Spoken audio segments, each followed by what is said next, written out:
Hi everyone, happy week 12 discussion. We're another week closer to our finish line. So that's what I'll be celebrating this week. And also, we have a 4-day weekend. So tomorrow, Thursday, is our last day of the school week. And then we have a 4-day weekend, which gives me a chance to continue working on the projects. So for this week, our discussion, I'll just start. We just had to go over how we can ensure a school counselor is competent and prepared for the job, and how we would address, if we were a lead counselor, how we would address meeting up with the person and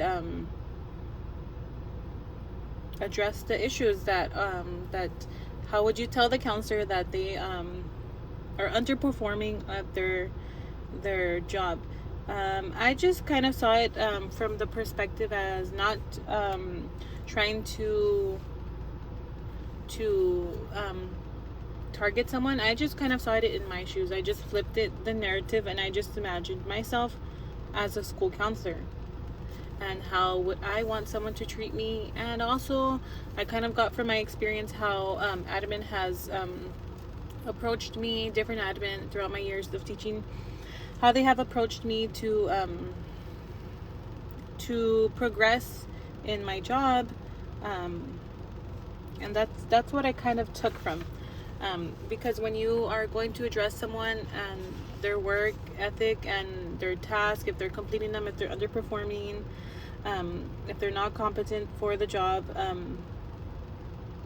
how would you address them? And you wouldn't want to address them in a mean way, in a way that sounds like you're just targeting them and you're just pinpointing everything that's wrong with them. You want to celebrate the things that they are good at, but you also want to make aware that the parts that they do need areas of growth, and you just talk about it, you discuss it, and you just move forward and you try to grow.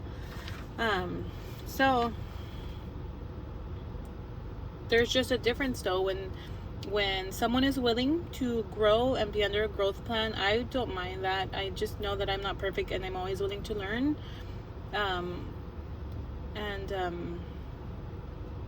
But there is a difference on when you're working with someone who is resistant to the growth plan, who's unapproachable. There's a difference, and that's where you can see more of a challenge coming up. So let me just start. The first question is the implications.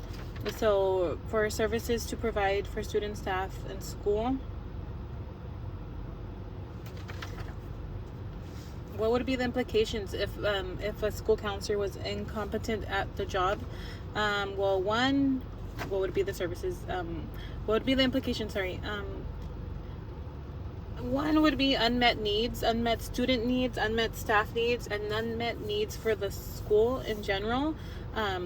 When the counselor is not being able to perform her duties appropriately, and she's unaware, and she does not have a level of knowledge and expertise to bring to the campus, or also if she does know it but she's just not doing her job, she just doesn't want to do it, she maybe doesn't want to be there, I don't know, for whatever reason, in that approach, it would just be that the campus would kind of have like a loose end, I guess you can describe it as. They would have the school could be amazing and great, but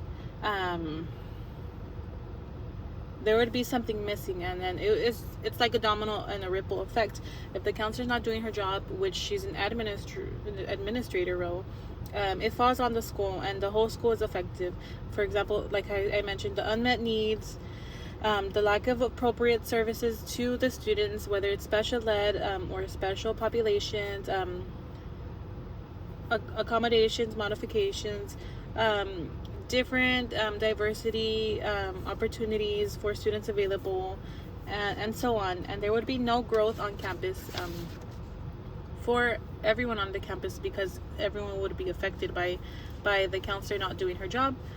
The next part would be let me just come back. For example, when a school program is not, the counselor's not meeting with the students are not receiving the services they need, like counseling and guidance lessons and individual group meetings and things like that. And there is a lack there, and then the students would struggle more with whatever it is they're doing, going through. For example, bullying, discrimination, abuse at home, all that list of things that could be going on in a student's life. Just the counselor not being able to provide the services to be of ear and listen to them and be available for them, they're just missing out on a lot, and you can just really affect them and the rest of their life, and so on. Okay, let me go to the next question. What makes a competent counselor? I would say, one, she's empathetic and open-minded, non-judgmental, unbiased, approachable, and very important, an active listener, because when you are listening to someone who has the courage to go and speak to you, they just want to be heard. They just want someone to listen to them. They want to know they're not alone. And just being able to do active listening, and how in the course from last semester, the techniques and that we were learning in the videos that we would do, just practicing those kinds of ways to listen to the students and to our staff, and so on. And also I put positivity. Okay, and the next part, let's hear, how would you address the underperformance or the resistance if you were the lead counselor? I feel like this would be a little tricky, because when you're working with that kind of a person, it's hard because you don't want more tension in the school, and it's a place you go to work. You want to love your job and you want to have a good day at work, but it is really hard to work with someone who's negative all the time, because their energy just flows off of you. It's very different, but you have to rise above it, which I'm still learning. You have to rise above their negativity and not see it as something that has to do with you. It's more of what's going on in their life that they just rub off or give off. So how I would meet with that person, I would definitely not call them out in front of the whole class, in front of staff, in front of anyone, because I've had that before twice, where my first year of teaching, where the principal had went and she called me out in front of my whole students. They were in first grade, but still, it's embarrassing. And then it happened again at my campus that I'm now with a different CA. When I first started here, she called me out again during a lesson, which I don't mind immediate feedback, but I think it's just best to go over it at the end, especially if it's an observation and not really like looking here. Oh my gosh, the reflection, the sun makes my hair look gray. Oh my gosh, it's not gray. Okay, but anyways, so I was saying is that, yes, I would meet with the individual individually, and I would discuss, like I had mentioned in the beginning, I would discuss their strengths and weaknesses. My previous principal and my principal now, they always do that, and even the one before that. From this school that I've had here, most of my interactions with the principals have been positive, except for one event or two, but we just move on and forward from those. But what I'm saying is that I would approach the individual individually and discuss their strengths and weaknesses, and then I would also discuss a growth plan with them, and set up either weekly or bi-weekly meetings to discuss how we're growing and how we're changing in a good way. And I would also open the floor for feedback from them. What do they feel comfortable with? What is going on? What is going on in their personal life that's affecting their work? And so on. I just want to elaborate more, but I don't want to take up too much time.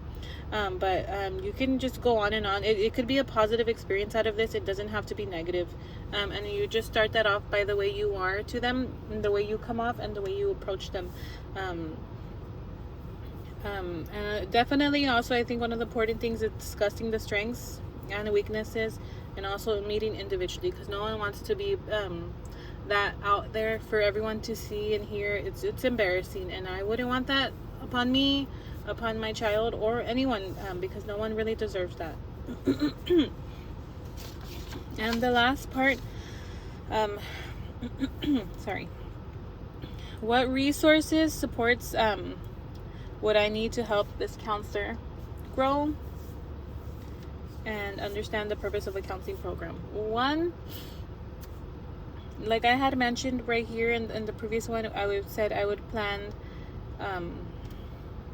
do the growth plan by attending trainings, looking at different models, etc. So I would probably discuss the growth plan, right? That's resources. We would do evaluations. I'm not sure how this works in the counseling world yet, but they would do like evaluations, I'm assuming, and then they could also go observe another school counselor, a few school counselors in the district, and you can collaborate with other school counselors and see how they do things.